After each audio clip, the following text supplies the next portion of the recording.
Hello, I am GameMan5804, and welcome to the SpongeBob SquarePants movie Let's Play. Hey, I'm doing this game because I figured I already got Battle for Bikini Bottom done, so I might as well get this game out of the way too. Well, it's not really a sequel per se, hey, but it is made by the same companies, THQ and Heavy Iron. But yeah, I just wanted to give this game some credit, and it is more than worthy enough to be a sequel to one of my favorite games of all time. But now we are doing the SpongeBob SquarePants movie game. And can you feel the excitement already? So the SpongeBob SquarePants movie game, this was released in, I think, a year later after Battle for Bikini Bottom. I think 2004. Well, anyway. Yeah. As you can tell from the title, no cheese. Alright, if you have seen the movie, then you should already know the plot.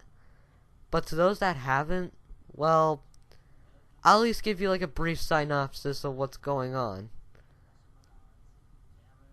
As soon as, well, actual plot starts. All I will say about with the cutscenes like these, I don't know if it's either low budget or copyright issues. Can't be copyright issues, so I'm probably guessing it's like low budget. But if you look at cutscenes like these, I mean, what happened? Alright, so for those that haven't seen the movie, this is in the beginning. SpongeBob is manager, and he gets called for a Krabby Patty with no cheese. Oh, the horror! A nice permanent smile there, Krabs. Yep. Okay, so now we are starting off with the gameplay. If you are familiar, as you can no doubt tell, if you're familiar with Battle for Bikini Bottom, then you should be definitely familiar with the gameplay. Controls are pretty much mapped. Like, attack is still square, you can still double jump.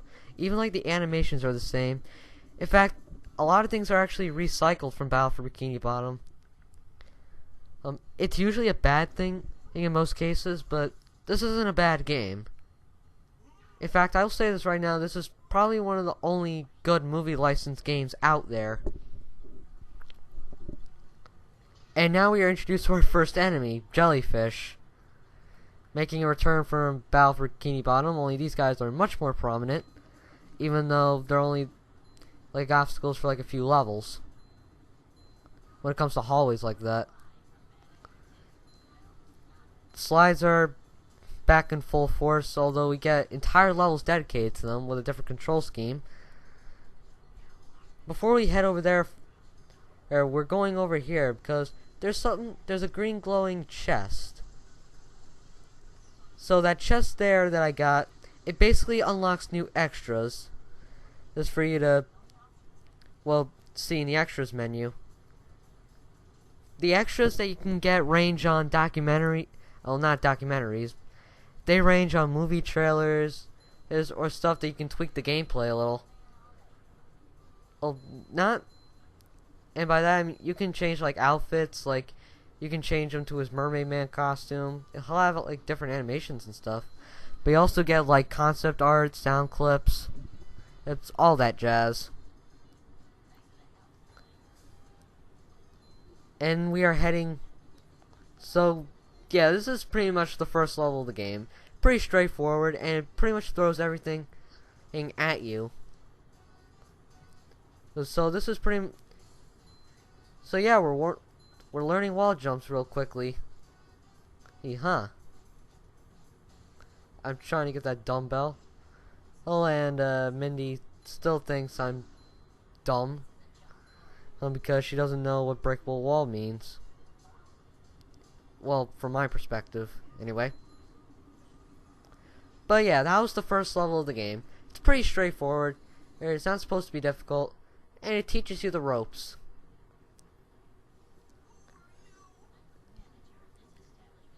Yeah, this is pretty much majority of the game. These cutscenes. They're okay, I guess. I mean, they do have... I mean, Tom Kenny is still there as SpongeBob. And I think Mr. Krabs' voice is actually... I think it's actually Clancy Brown this time, if I'm not mistaken. And if anyone knows about the research, please notify me in the comments, because it actually sounds similar to Clancy Brown. Again, I'm not too sure.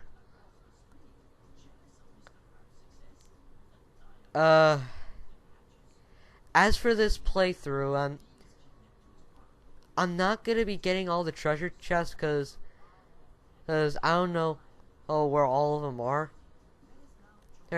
I mean, I did a test playthrough. Well, I got as far as I could. But I think I might be going after all the Goofy Goober tokens this time. And so think of this as an apology for Battle for Bikini Bottom. With my poor editing skills. But now we're in the second level. I am ready Depression. And what's good about this game is that it actually follows the movie pretty closely. I mean, granted, yeah, as you can see, all the scenes are loosely based off the movie. But in terms of story, it's pretty accurate. LJN, eat your heart out. But now we're taking control of Patrick. And again, Patrick, like SpongeBob, he's pretty much the same. And only, I mean, he still has the he still has his melee attack, only it's a spin and not a belly push. And I can see all the kleptos coming after me since I didn't go after all those boxes. But we're also going to be getting like newer enemy types. And with some old enemy types like these are basically like the hammer type enemies. He's making a return from Battle for Bikini Bottom. Only these guys are much more aggressive than the hammer enemies in Battle for Bikini Bottom. They swing a little quicker, and yeah. But right now, with all the points I collected, we can now upgrade our movesets. We can even upgrade our health. So let's upgrade our health real quick just to show off an example. So now we have 4 hit points. And this is gonna completely screw me up later. But you know, karma. But yeah, these things where I'm collecting, they actually give you experience. And if you ever see those, make sure to pick them up, especially in the later levels. But now what we're also introduced, well, not really introduced because they were in Battle for Bikini Bottom, but we also have enemy spawners. And trust me, in a later level, you're gonna hate these enemy spawners. There's as well certain enemies later down the road. The message here, it's saying that this challenge is open, but we need a certain upgrade, and we're not going to be getting that upgrade until like near the end of the game, so yeah, just be aware. Now, since we're not playing as Sandy, what do? Yep, Patrick gets the swing. It's an ice cube, and he uses his tongue. Very comical, I must say. Very comical. It's also a very long tongue. And now we're introduced, well, even though we get to see who Mindy is, we actually get to see Mindy in this game. She's basically our Navi, only not as annoying. And she even gives us upgrades, which is really stupid, mind you. Alright, so now we have 2 options. We can go to that challenge, but I want to show off this. Here, this is pretty much a warp gate. These babies are going to warp you to like 3 different challenge types. So the one I'm gonna be warped to is an enemy, like a gauntlet. Not really a gauntlet because you do get health, but it's pretty much like a battle with enemies. If you destroy all of them, the enemy spawners will destroy, and you can get your Goofy Goober token that way. Which, by the way, are this game's golden spatulas. And the treasure chest being this game's socks. And the weights are pretty much this game's shiny objects. Only they actually give you experience. I think the combo system is a little nerfed, but I think that was for like a design choice. I think that was kind of a deliberate design choice. But yeah, just beat all the enemies. There is a counter to show you how many enemies are left. And it's basically like, I think, yeah, 3 waves is applied for all of them.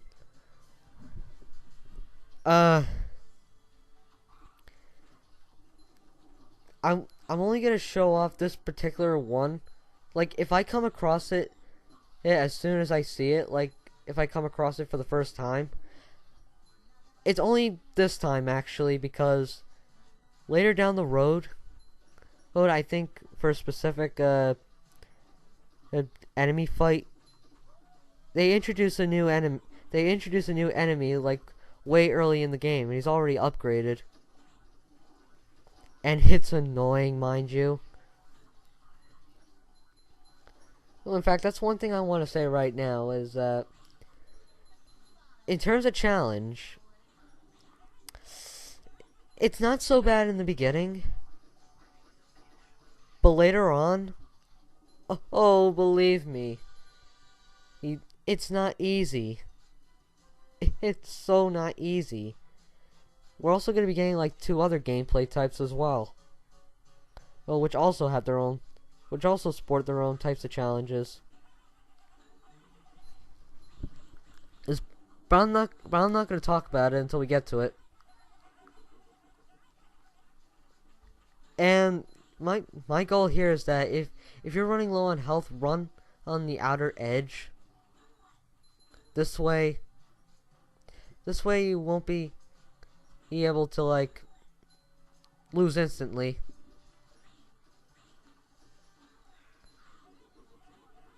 And oh boy. So yeah, I mentioned earlier that this is pretty much an apology for Battle for Bikini Bottom because, for one thing, the video length is longer, and 2, I know editing thanks to the Sonic Adventure LP, if you ever watched that. The thing about these challenges is that sometimes you'll often get blindsided by these hammer dudes. And I died, so cut. And we are back, and this is what happens when you finish up the challenge. And you get a Goofy Goober token, obviously. And there is another Goofy Goober token I could have gotten at the same time. But I wanted to show off the challenge rooms first, just for the sake of like new content.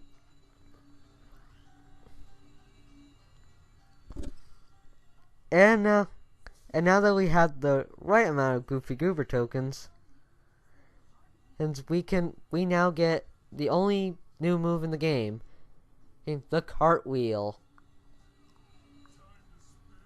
Well, so the cartwheel, I'm gonna say this right now, that the cartwheel is awesome, as I'm demonstrating here. Yep. It makes you faster, but the only problem is that turning kind of sucks. So, and the platforms are usually small enough so you don't have to go through a whole lot. But yeah, this is pretty much the cartwheel. I don't understand how Patrick would be able to pull this off. I mean, he is fat after all. It makes you faster though. Oh, and it might, and the upgrade, it's kind of useless, but it looks cool. It looks cool to have. You can even cartwheel like the buttons just to like get the door open. It's great for speedrunning. And we also have ice physics. Yay! Because we all love ice physics now.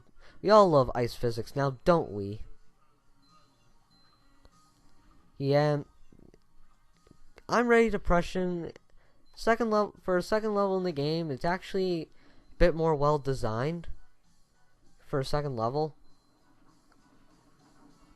Well, then again, it's also easy because it's second level, you know. Now, this is actually one of the more hidden treasure chests. Again, I am not going to get all the treasure chests. As much as I know, I wish I knew where all of them are, but I gotta be honest with you people. I really don't know where a lot of them are, especially in the later levels. So, sorry. My trick here is to, as soon as you land on the platform, you got cartwheel. Hold the two buttons. This way you can end this section really quickly.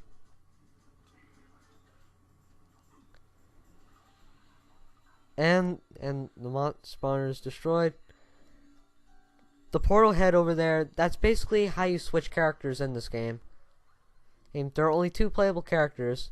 Because I mentioned, especially since I mentioned that Sandy isn't playable anymore.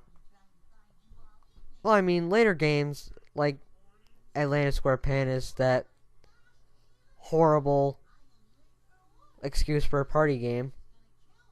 And with an adventure storyline. But I don't want to get into that because I really don't own the game anymore. Thank God. But in terms of like Sandy, he being playable, no, that was actually the first and only time. That sucks. Alright, so what's happening here is that King Neptune basically, he gives SpongeBob and Patrick a 10-day, actually a 6-day trial. To get the crown back from Shell City. And I gotta say, SpongeBob definitely recovered from his depression, especially since all of his dreams were crushed. And that bag is basically a bag of wins, even though we're provided with a magic mirror. Alright, so we have a bit of cutscene left. It's Standard Driving 101. This is basically like, this is where our gameplay becomes a little different this time around. But I'm not gonna mention that in this part because it's almost done. Oh, yep. So Mr. Krabs is frozen and in an awkward position, like his tongue is out.